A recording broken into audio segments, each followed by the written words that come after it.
Boa tarde, família, mais um vídeo no canal. Desde já agradecendo a vocês, todas e todos, por estarem fazendo as inscrições no nosso canal, ativando o sininho de notificações, compartilhando nossos vídeos, deixando o like de vocês. Deixa o like aí que é muito importante, por favor, deixa o like aí. Valeu desde já, antes que eu me esqueça. Muito obrigado aos novos inscritos nesse canal. Somos um pouco mais de 1.520 inscritas e inscritos nesse canal. Sejam todos e todos muito bem-vindas e bem-vindos. Este é o África no Centro, canal para nós discutirmos relações étnico-raciais, história, antropologia, as contribuições que as populações africanas do continente e da diáspora legaram para a humanidade, sempre a partir da perspectiva do panafricanismo. Família, hoje a gente está aqui para trocar uma ideia sobre a Idade Média. Há muito tempo eu estou para fazer esse vídeo, só que sempre surgem outros assuntos que eu considero mais importantes, mais relevantes, mais oportunos até, e eu acabo deixando essa conversa sempre para depois, né? Só que assim, eu tenho um curso de História da África a partir da perspectiva do panafricanismo, né? Convido todas e todos vocês a fazerem. Quem quiser mais informações é só me procurar lá no meu Instagram, jorge.pan_africano, ou o africa.nocentro. Vão lá e deixem lá os directs de vocês, e lá eu passo as informações, a gente troca uma ideia. Eu tenho alunos, e esses alunos, eles me perguntam, logicamente, sobre a Idade Média, né? Até porque o curso, ele passa para a Idade Média, obviamente, né? Só que, quando a gente fala em Idade Média, normalmente, a primeira coisa que vocês, né, lembram, que nós lembramos, por nós termos sido atravessados, continuamos a ser atravessados, e vamos continuar a ser atravessados, por uma visão eurocêntrica. Todo mundo acha que a Idade Média só aconteceu na Europa. Quando se fala em Idade Média, se lembra de castelos, princesas, príncipes, dragões, se lembra da peste bubônica, né? Uma forma pejorativa chamada de peste negra, e a gente vai explicar até isso porque. Então a gente tem uma série de elementos que foram consagrados nos livros de história eurocêntricos. E aí, muitas pessoas não entendem. Quando a gente fala da Idade Média africana, a gente aborda questões fundamentais do que aconteceu e do que não aconteceu no continente africano, por exemplo, durante a Idade Média. Se a gente for pegar o marco temporal consagrado pelos historiadores de quando começa a Idade Média, a gente pode analisar todos os lugares do mundo a partir desse marco temporal. Brasil, né, as Américas de uma forma geral, a África, obviamente, não só a Europa, a Ásia do Norte, a Ásia do Sul. A gente pode analisar porque acontecimentos tiveram, e muitos, nesse período. O que acontece é que, como a Idade Média europeia, ela é aquela consagrada pelos estudos eurocêntricos que nos atravessam todos os dias, infelizmente, através dos filmes, das músicas, através de peças teatrais, através até de desfiles de escolas de samba, através de comentários de jornalistas de renome, sejam eles jornalistas políticos, jornalistas que sejam voltados para o esporte. A gente acha que a Idade Média foi uma coisa só. E a internet está recheada desses eurocentrismos, o Facebook, o Instagram está recheada disso.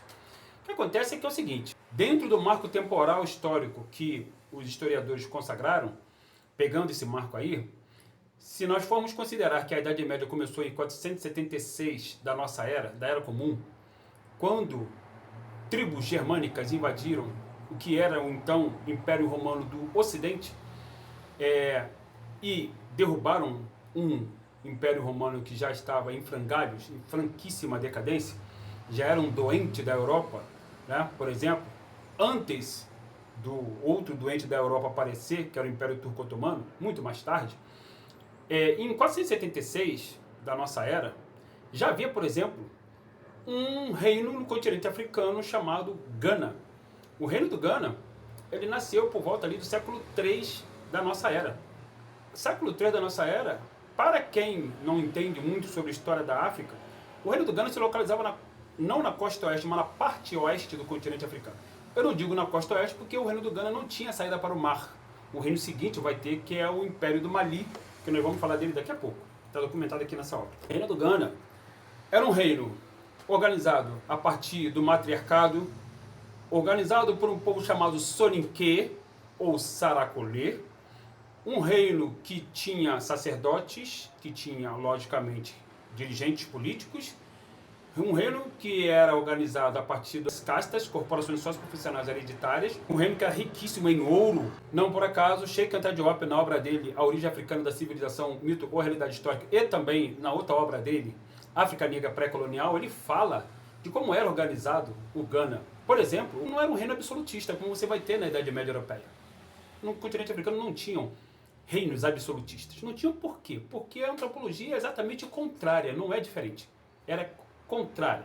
A antropologia das sociedades africanas é contrária. E a antropologia, logicamente, que ela impacta na política de qualquer povo. Por não ser um reino absolutista, ele era composto por um colégio eleitoral, onde você tinha ali participantes do clero, participantes do povo, gente que era responsável pela organização militar e até, pasmem, pessoas que eram servas, representantes dos servos, para escolher o soberano.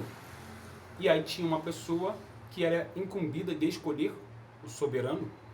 Então, era um reino democrático que, entre os sacerdotes, por exemplo, você tinha ali guardado nos tabernáculos, você tinha ali na entrada dos tabernáculos cabeças de carneiro para afastar espíritos malignos. Essa cabeça de carneiro que o Diop demonstra ali, ela faz referência direta ao deus Amen, Amon, cujo animal votivo era um carneiro. Não, por exemplo, Ramsés era um rei do Kemet, cujo nome Ram significa carneiro. Tem agora, inclusive, aí uma picape sendo vendida aí, Ram, e o símbolo dela é um carneiro. Então, o carneiro, ele era utilizado no reino do Ghana para afastar os espíritos malignos, porque ele era nada mais nada menos que uma representação antropológica de uma tradição africana começada no Kemet e continuada a sua história no reino do Ghana. Porque as sociedades africanas da parte oeste, assim como da parte leste ou parte central do continente africano, todas têm influências do Kemet, como explica Cheikh Anta Diop na obra dele, de novo, Nações Negras e Cultura, na outra obra dele também chamada África Negra Pré-Colonial, e na outra obra dele também chamada A Origem Africana da Civilização, porque são as continuidades culturais. Assim como no Kemet, o Ghana era organizado a partir do matriarcado. Tinha as castas dos servos, tinha as castas dos dirigentes políticos, que eram os nobres, tinham as castas dos sacerdotes, tinham as castas dos militares, dos ferreiros, dos pecuaristas, dos agricultores, dos pescadores. Por que dos pescadores? Porque o reino do Ghana estava próximo a um rio chamado Níger. O rio chamado Níger, ele foi batizado pelos berberes do norte do continente africano como Djer Indjer, chamado Rio dos Rios na língua berbere. Os berberes do norte do continente africano, que, diga-se de passagem, tem esse nome porque foi passada a história assim, porque eles foram chamados desta forma por romanos que controlaram o norte do continente africano e tinham como costume, como eles eram xenofóbicos, chamar de bárbaros todos aqueles que não fossem romanos. Mas os berberes tinham uma identificação própria chamada Amazigh. E esses berberes são descendentes dos antigos Garamantes, de acordo com Ney Lopes. Garamantes que, por sua vez, eram descendentes dos antigos Atlantes, de acordo com Ney Lopes, que cita um autor romano chamado Plínio o Velho, que diz que Atlantes era um antigo e lendário povo africano que viveu aos pés do Monte Atlas, e o Monte Atlas está localizado no norte do continente africano, a Cordilheira do Atlas, que pega ali o Marrocos, a Argélia, a Tunísia, toda aquela região ali, onde nos pés do Monte Atlas vivia um povo chamado Atlante.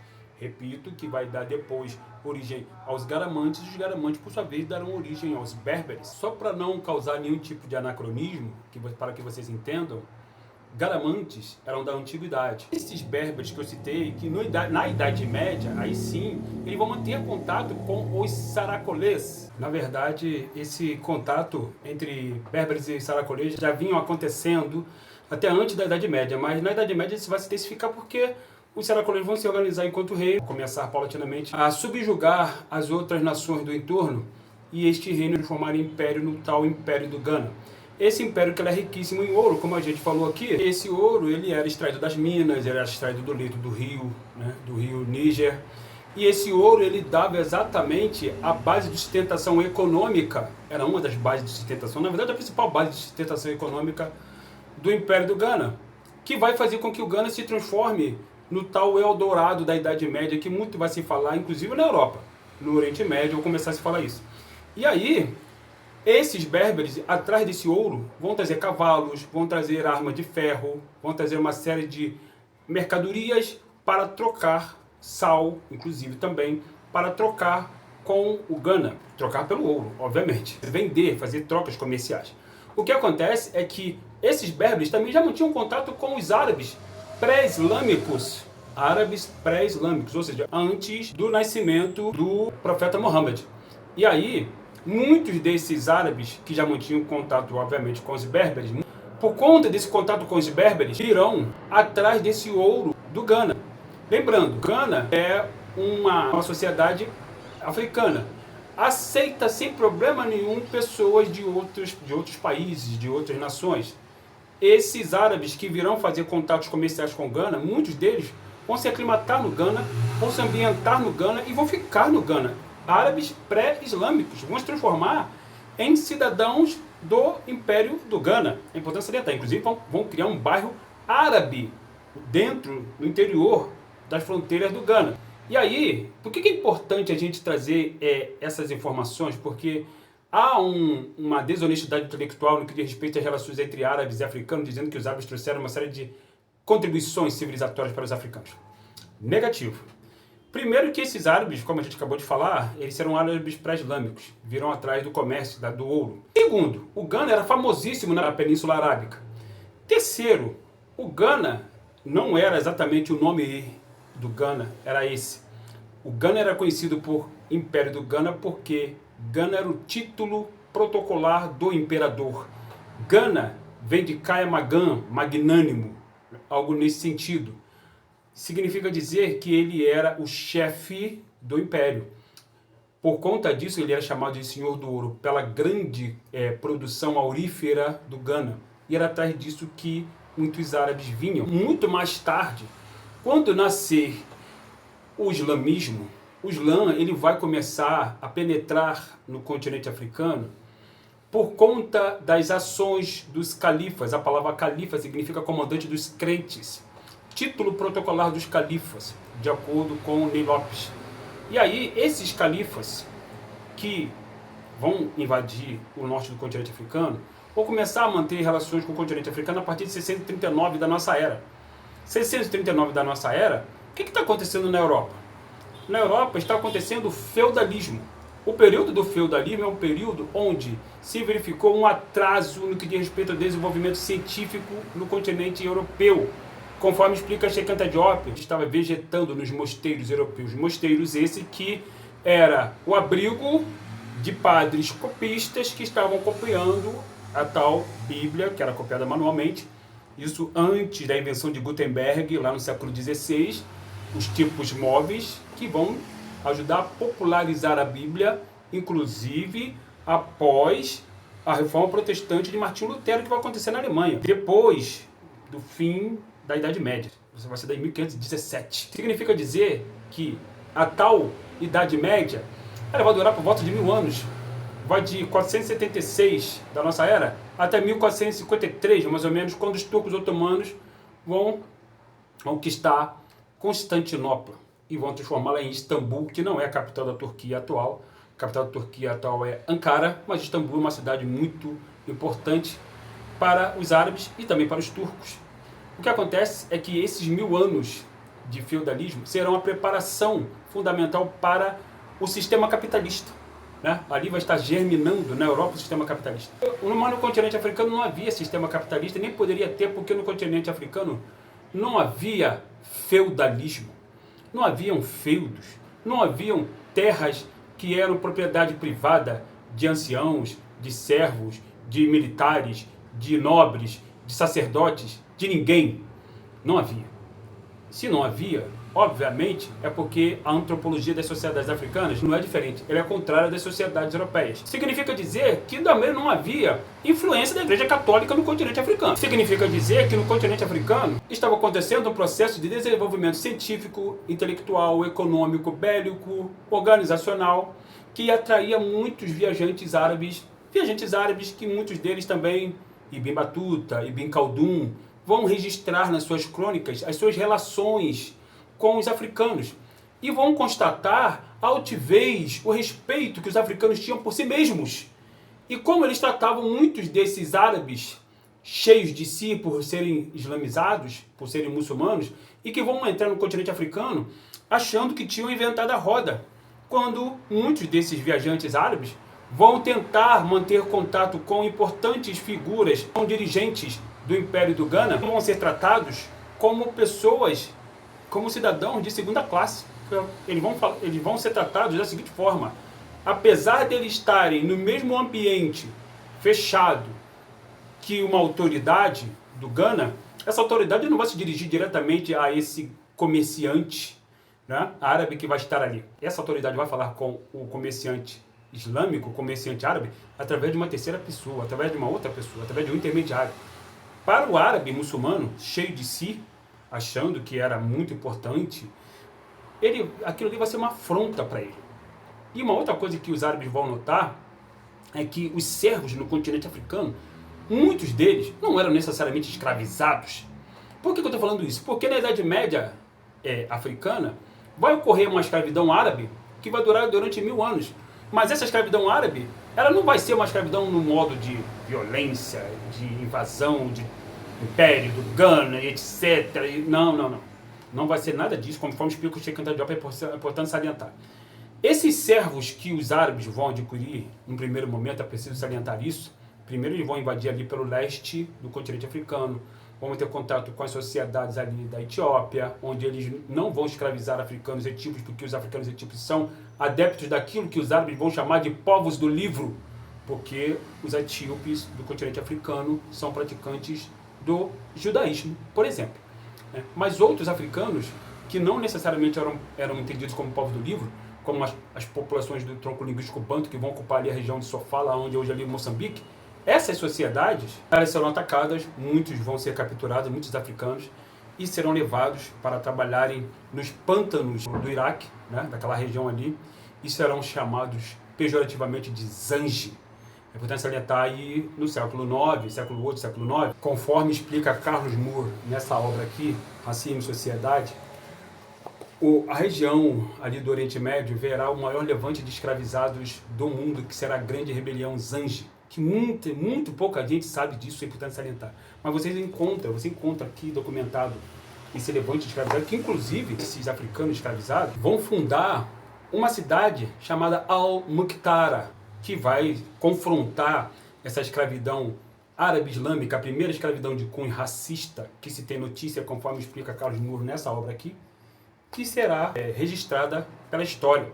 Enquanto isso, no continente africano, as relações com os árabes vão se dar de diversas formas. Os árabes vão entrar, vão comprar, vão vender uma série de mercadorias dos africanos, logicamente. Esses escravizados que os árabes vão adquirir na parte oeste do continente africano serão aqueles chamados escravizados de mercadoria, aquelas pessoas que tinham cometido crimes considerados inaceitáveis pela comunidade. E como no continente africano não tinha, por exemplo, essas instituições que você encontra no Ocidente, como orfanato, asilo, e também não tinha penitenciárias, prisões, porque não havia regimes de polícia, essas pessoas que cometiam crimes, a punição delas era justamente serem reduzidas à escravidão, mas sem nenhum tipo, ou melhor, da servidão, mas sem nenhum tipo de garantias sobre seus corpos. Era o único momento, como você tinha 15 categorias de servos, como está documentado aqui nessa obra do grande Carlos Moore, 15 categorias de servos no continente africano. Apenas uma delas era o escravizado mercadoria, aquele que tinha cometido crimes hediondos, considerados hediondos, embora essa palavra hediondo provavelmente não existisse no continente africano nesse contexto, mas crimes considerados inaceitáveis. E aí, esses eram exclusivamente os únicos que eram vendidos para os árabes, porque os africanos não queriam que eles ficassem dentro da comunidade, para não influenciar outros a cometer os mesmos atos ilícitos. Agora, haviam outros servos que eram ligados aos nobres, aos sacerdotes. Esses servos que eram ligados aos nobres, aos sacerdotes, aos comerciantes, eles não eram escravizados como modo de produção no continente africano de forma nenhuma. Tinham direitos políticos, direito à vida, direito a não ter seu corpo violado, direito a comer, vestir, calçar, direito a ter uma vida digna. Muitos deles, inclusive, eram professores de crianças, aqueles que serviam as famílias a qual eles estavam ligados, inclusive podendo casar com as famílias a qual eles estavam ligados. Alguns servos eram, inclusive, responsáveis pela segurança do império, né? Segurança direta do imperador, coisa que nunca aconteceu fora do contexto africano em outras sociedades não africanas, como você encontra aqui nas Américas. Nunca vão ter escravizados nessa condição de ter essa importância política no interior da sociedade. Você não tem. Isso também os árabes vão estranhar. Isso também tinha no continente africano na Idade Média, é importante salientar. E os árabes vão estranhar, como assim? Se cara é servo, eu não posso escravizar. Não, você não pode escravizar porque ele não é esse tipo de servo que você está acostumado a comprar, cara pálida, simples assim. Porque os árabes eles vão, inclusive, chamar ali o norte do continente africano e a região do Sahel, a palavra Sahel significa beira ou margem do deserto, vão chamar ali aquela região toda ali de Bilad al-Sudã, terra dos negros. Significa dizer que o norte do continente africano nunca foi a África branca. Então, todas essas questões havia na Idade Média no continente africano. E havia também um outro império que substituiu o Império do Ghana, chamado Império do Mali, do qual está registrado aqui uma série de informações, mas também estão registradas aqui, nessa obra do grande Patediani, onde este homem aqui, chamado Abubakar II, vai atravessar o Oceano Atlântico em 1312 e vai chegar aqui no istmo de Tehuantepec, aqui na região do México, vai manter contatos amistosos com as sociedades indígenas daqui das Américas. Essa sociedade indígena das Américas, que de acordo com Clyde Winters, depois vão informar a outros séculos depois aos europeus que africanos, o povo de pele escura, veio do leste quando Deus lhes franqueou os 12 caminhos do mar, de acordo com Ney Lopes. Esses 12 caminhos do mar, citando Clyde Winters, era uma fórmula que existe na tradição oral dessas sociedades indígenas, dos maias, dos incas, dos astecas, que dá conta das 12 migrações de africanos ocorridas em eras antigas, em tempos antigos, e que tiveram contato com os indígenas aqui no continente americano, da qual dá conta também esta obra aqui, o grande Patediani, é importante salientar.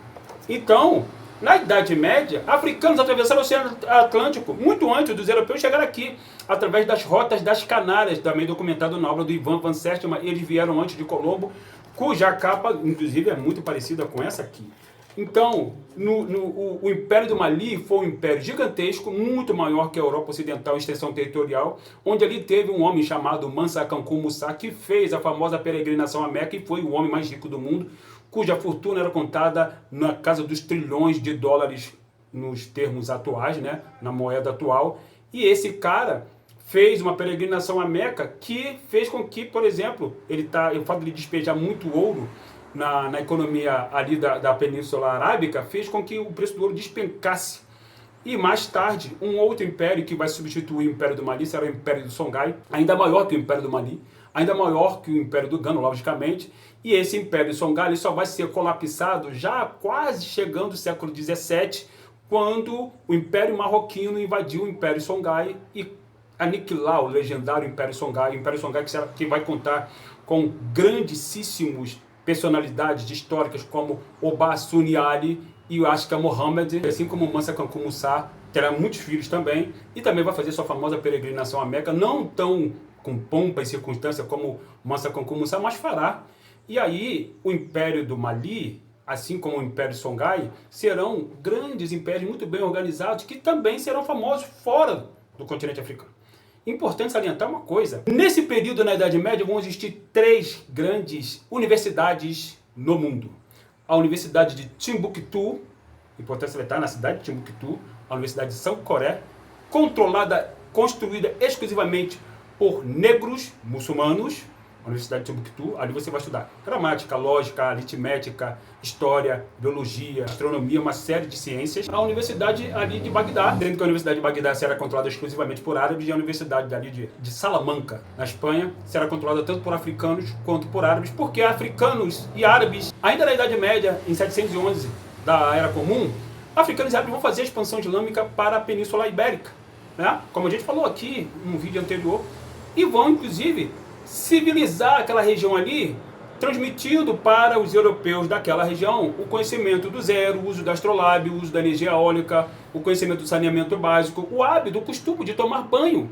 Está tudo documentado em obras de referência, vocês podem acessar essas obras, como você pode ver, por exemplo, na obra da Elisa Lark Nascimento, A Matriz Africana no Mundo, onde ela cita uma série de autores do campo do panafricanismo e da afrocentricidade, que dá conta perfeitamente de tudo isso, inclusive o conhecimento da Rota das Canárias, essa Rota das Canárias que será utilizada por Pedro Álvares Cabral, e mais antes será utilizada por Cristóvão Colombo, o assassino, o genocida que vai chegar aqui, de acordo com John Henrik Clarke. Quem vai transmitir o conhecimento da Rota das Canárias para os europeus são os africanos, que vão estar ali durante 800 anos. Africanos vão estar 800 anos civilizando a Península Ibérica. Então é importante salientar, família, que o continente africano ele não foi um mero desconhecido dos europeus durante esse longo período da Idade Média.